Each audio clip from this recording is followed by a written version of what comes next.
Assalamualaikum warahmatullahi wabarakatuh. Halo Sobat Tegar semuanya, apa kabar? Semoga semuanya dalam keadaan baik-baik saja ya. Jadi kesempatan kali ini saya membuat video ini berbagi pengalaman untuk sobat-sobat pendidik semuanya.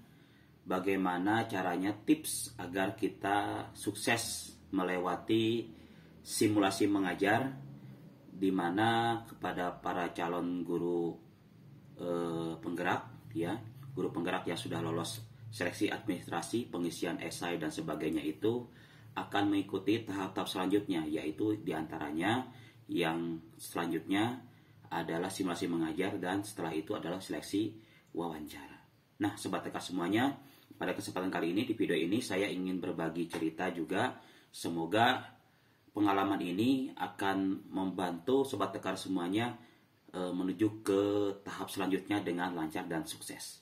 Baik, kesempatan kali ini saya sudah menyiapkan beberapa catatan ya, agar kita sama-sama bisa mempersiapkan lebih maksimal lagi kepada calon-calon guru penggerak yang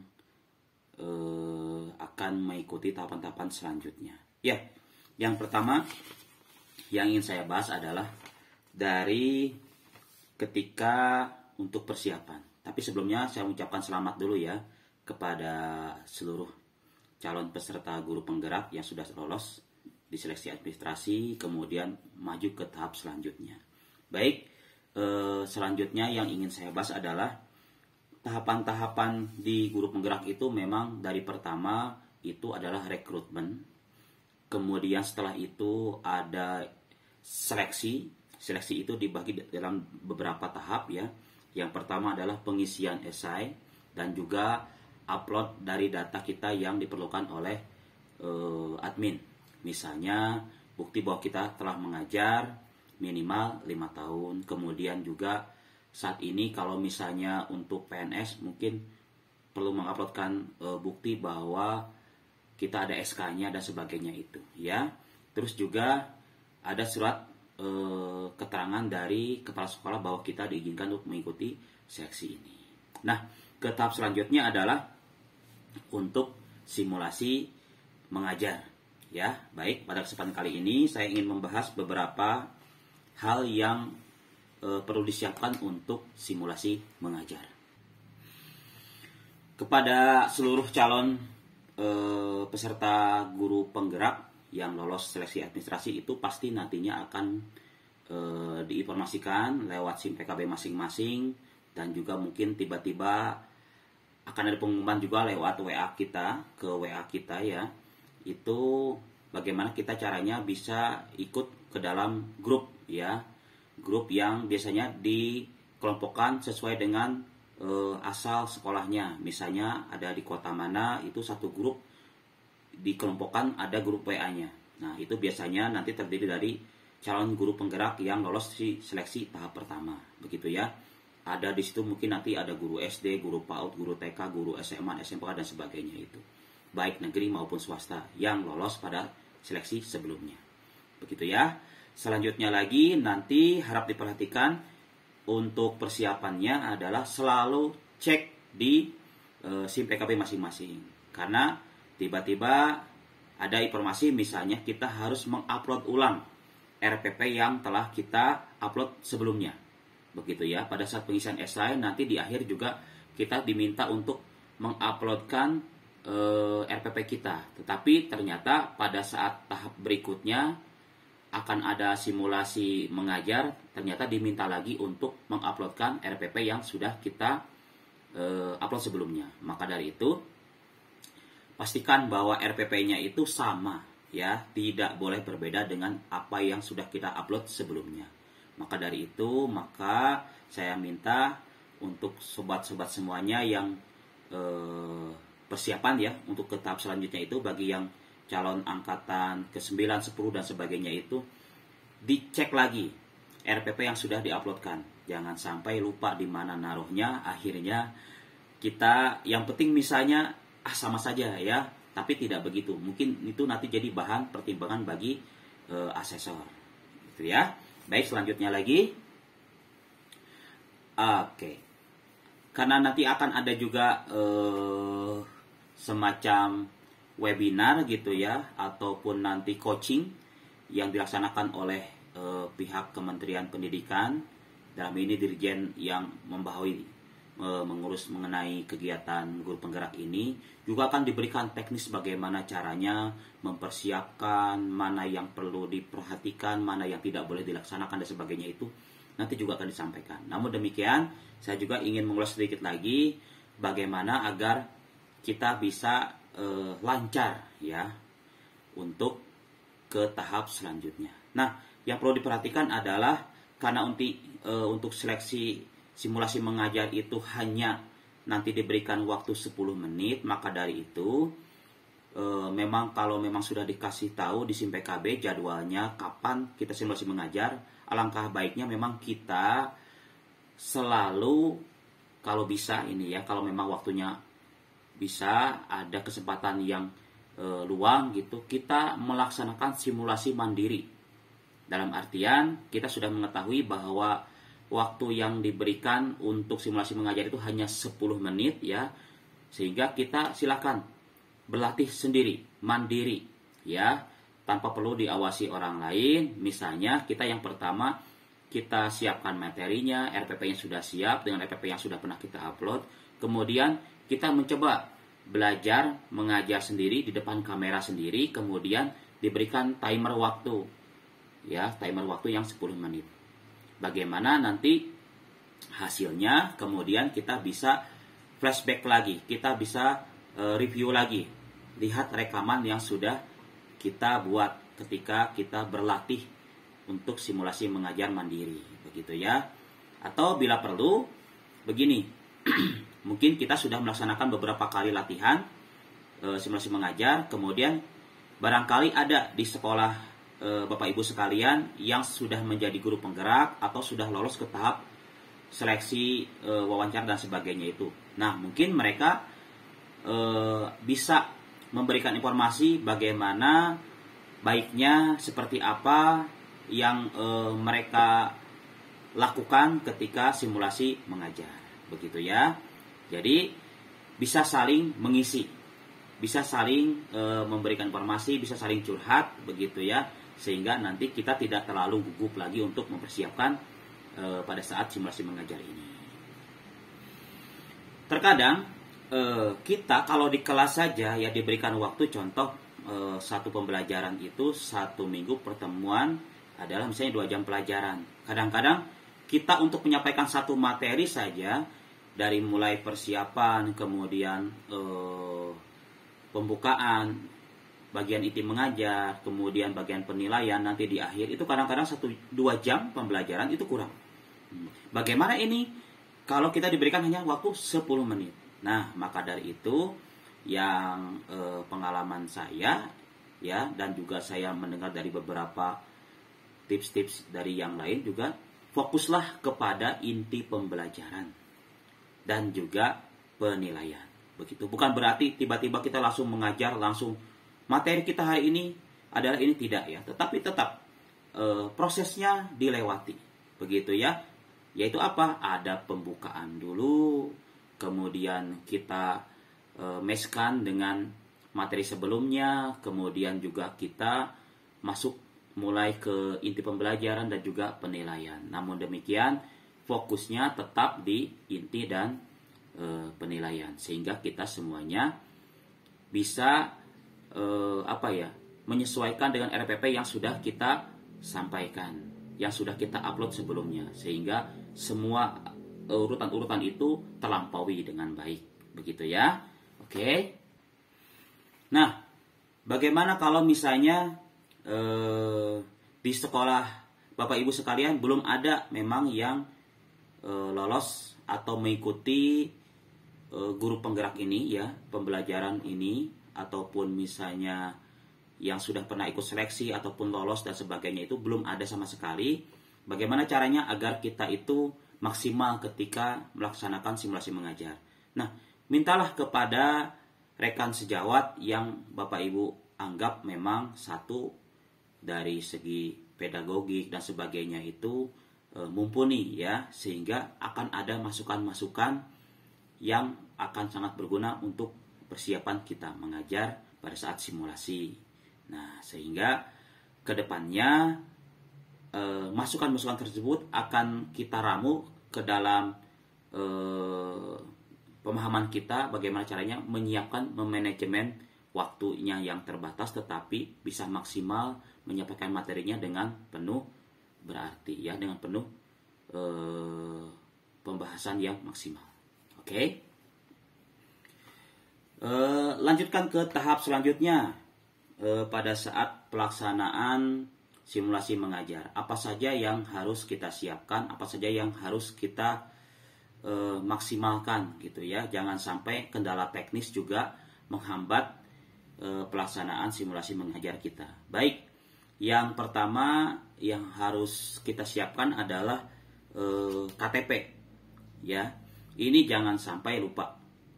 Biasanya kadang-kadang karena kita gugup dan sebagainya, kita mempersiapkan dengan semaksimal mungkin tapi lupa ternyata KTP belum disiapkan. Akhirnya pada saat pelaksanaan kita bingung mencari di mana KTP begitu ya. Sandingkan saja KTP ini di samping laptop atau HP yang akan kita gunakan untuk simulasi. Begitu ya. Selanjutnya lagi, jika menggunakan handphone pada saat pelaksanaan simulasi mengajar ya Bapak Ibu sekalian, pastikan handphone tersebut sudah terinstall Google Meet ya di aplikasi Play Store ataupun App Store, sehingga nanti ketika kita buka link yang ada pada SIM PKB itu, link untuk simulasi mengajar itu langsung akan direct ya itu ke aplikasi Google Meet. Nah, apabila belum, biasanya pakai browser, kemudian browser itu kadang-kadang ada yang kurang support sehingga ada kemungkinan nantinya terhambat masalah suara ataupun gambarnya kurang jelas dan sebagainya itu. Jadi teknis-teknis yang seperti itu yang harus kita antisipasi sebelumnya. Baik, lanjut lagi berikutnya. Bapak Ibu boleh ya biasanya diizinkan untuk login atau meminta bergabung terhadap tautan tersebut minimal atau ya maksimal atau minimal ya 5 menit sebelum pelaksanaan dimulai. Contoh, misalnya simulasi mengajar kita itu pukul 10.30. Maka ketika pukul 10.25 itu Bapak Ibu boleh klik tautannya. Karena apa? Nanti juga yang akan mengizinkan bergabung adalah yang memiliki link tersebut, asesornya, begitu ya. Jadi kalau memang belum diizinkan masuk, berarti Bapak Ibu tinggal menunggu saja. Jangan panik. Begitu ya. Namun demikian, jika terjadi misalnya kita klik link tersebut tapi misalnya gagal login, gagal bergabung, kemudian ada muncul taskbar apa begitu ya, Windows atau jendela apa seperti itu, maka itu perlu dihubungi narahubungnya. Begitu ya. Karena biasanya sebelum-sebelumnya yang pernah saya alami adalah kita akan mendapatkan pesan ataupun di SIM PKB kita itu akan ada kontak narahubung yang bisa dihubungi kalau terjadi kendala. Nah, itu silakan dimanfaatkan kalau memang terjadi kendala sebelum kita bergabung dan ada kondisi-kondisi masalah-masalah yang tidak bisa kita atasi sendiri, sehingga silakan hubungi. Begitu. Yang saya alami adalah admin yang memang bertugas untuk mengingatkan kita itu mengingatkan sampai 2 kali ya lewat WA.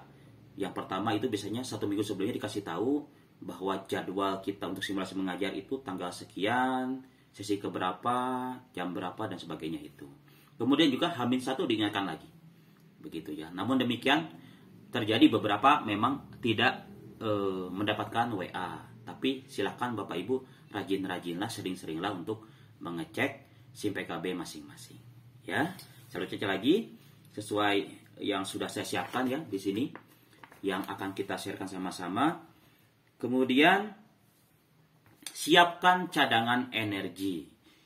Jadi kalau kita menggunakan handphone, maka langsung saja handphonenya itu tercharging ke dalam atau posisi on charging ya, mengecas ke dalam listrik.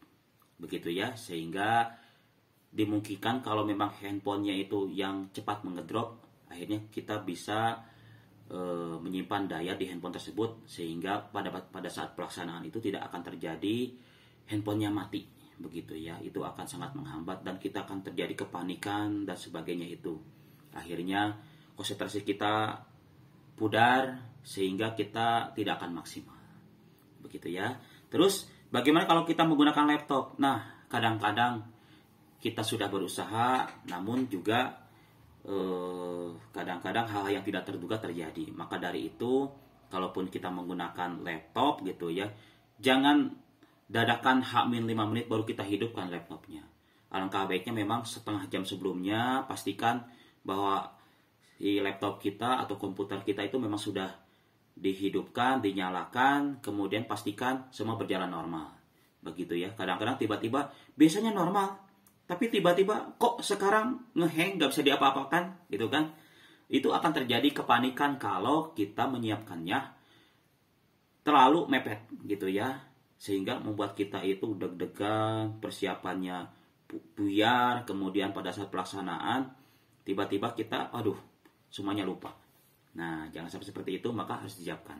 Begitu juga laptop, ya, silakan kondisinya itu tercharging saja kepada arus listrik, sehingga kalaupun terjadi sesuatu tiba-tiba listrik padam itu tetap nyala. Begitu. Bagaimana kalau terkait kalau kita masakan di rumah kemudian kita menggunakan kuota handphone. Nah, kalau memang ada disiapkan saja ya. Misalnya kita punya handphone, pinjam dulu punya siapa satu lagi untuk standby. Tiba-tiba contoh misalnya pada saat simulasi mengajar, asalnya kita lihat asesor kita mengagukan kepala tiba-tiba diam. Nah, itu ada kemungkinan bisa terjadi mungkin satu kuota habis. Yang kedua bisa jadi memang ada sesuatu ya di jaringan kita ataupun di perangkat kita yang perlu troubleshooting, sehingga salah satunya adalah siapkan perangkat yang lain yang bisa menyambungkan ke sinyal internet. Begitu ya. Kita harus mengantisipasi sebelum hal-hal yang tidak kita pikirkan sebelumnya akan terjadi, tapi nyatanya bisa terjadi. Begitu ya. Kemudian lagi, nah sekarang kita sudah lanjut ya ke dalam teknis pelaksanaan simulasi. Ini yang paling inti. Ya, bagaimana kita bisa sukses melakukan simulasi mengajar dengan baik. Sukses di sini bukan berarti kita pasti lolos, bukan ya, tetapi sukses itu kita lancar, kita tidak terlalu tegang, kemudian kita juga bisa menjawab pertanyaan-pertanyaan dari asesor dengan baik. Itu adalah sukses menurut saya ya. Bukan berarti sukses itu kita harus lolos, tidak, tapi menurut saya adalah sukses itu kita bisa melampaui apa yang akan terjadi itu dengan baik dan lancar tanpa ada masalah yang menghambat, begitu ya. Baik, sobat pendidik semuanya, sobat tekar semuanya, yang pertama adalah tadi seperti di awal sudah saya katakan, siapkan KTP, karena ketika kita sudah diizinkan masuk ke dalam link tersebut, kita meminta bergabung, kemudian sudah diizinkan masuk, kita ada perkenalan dari asesor. Itu biasanya 2 orang ya, 2 orang itu mereka memperkenalkan diri, kemudian setelah itu meminta kita untuk memperkenalkan diri juga. Nah, pada saat itu nanti kita akan diminta memperkenalkan diri, di mana tempat kita mengajar, mata pelajaran apa yang kita ampu, kemudian juga menunjukkan KTP kita. Nah, seperti itu ya.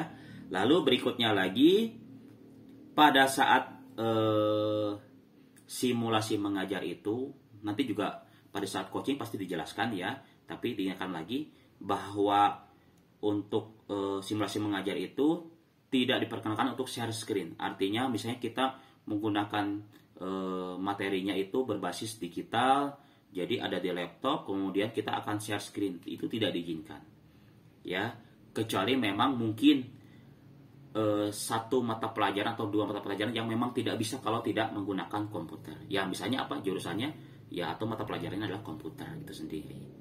Begitu ya. Baik. Berikutnya lagi yang ingin saya bahas adalah, nah, kalau Bapak Ibu itu butuh media pembelajaran, silahkan dipersiapkan jauh-jauh hari sebelum pelaksanaan. Begitu ya. Artinya apa? Misalnya ternyata kita diberikan waktu untuk simulasi mengajar itu ketika jam-jam kita ada di rumah. Begitu ya. Contoh misalnya pada pukul 17. Artinya mungkin kita sudah ada di rumah sehingga kita harus menyiapkan media pembelajaran pengajarannya sederhana mungkin, tetapi dapat membantu proses pembelajaran tersebut. Contohnya kita memerlukan misalnya papan tulis atau flip chart, atau juga misalnya kita sudah menyiapkan media, kita sudah menulis sendiri di kertas karton, kemudian kita tempelkan di dinding, gitu boleh ya.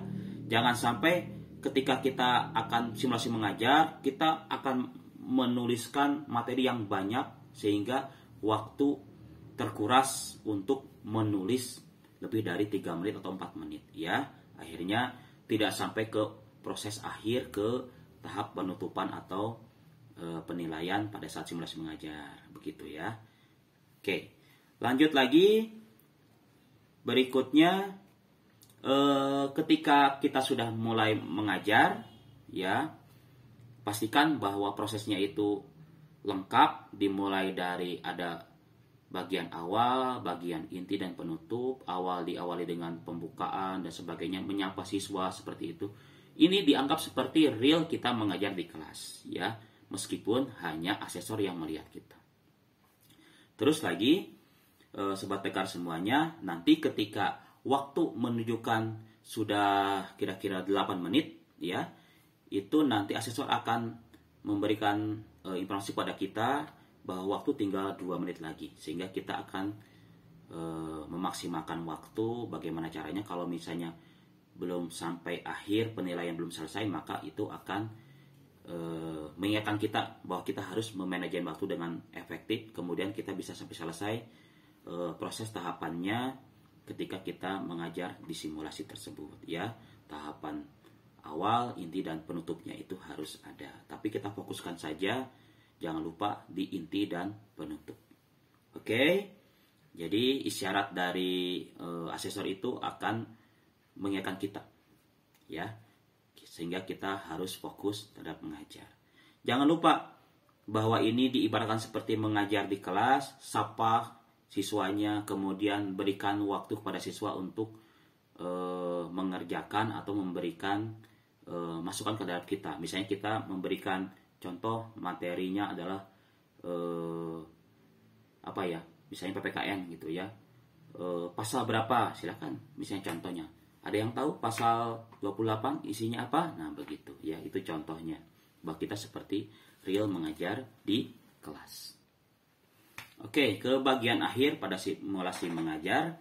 Jadi sobat pendidik semuanya, sobat tekar semuanya, di akhir simulasi ketika waktu habis mengajar, maka kita akan dipersilahkan lagi duduk. Kemudian lagi waktu yang akhir ini nih yang bikin kita deg-degan ya, dimana asesor itu akan memberikan waktu untuk Q&A, question and answer ya, ataupun bertanya jawab.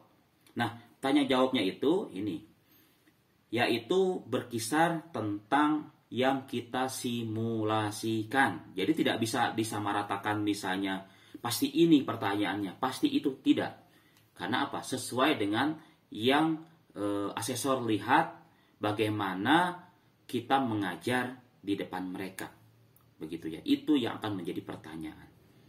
Begitu. Kalau pertanyaan dasar ya mungkin tentang materi, begitu ya. Contoh misalnya asesornya ternyata sama-sama memiliki background yang sama mengenai materi itu. Contoh misalnya bahasa Indonesia, asesornya juga pernah mengampu bahasa Indonesia, mungkin bisa menanyakan tentang materi, begitu ya.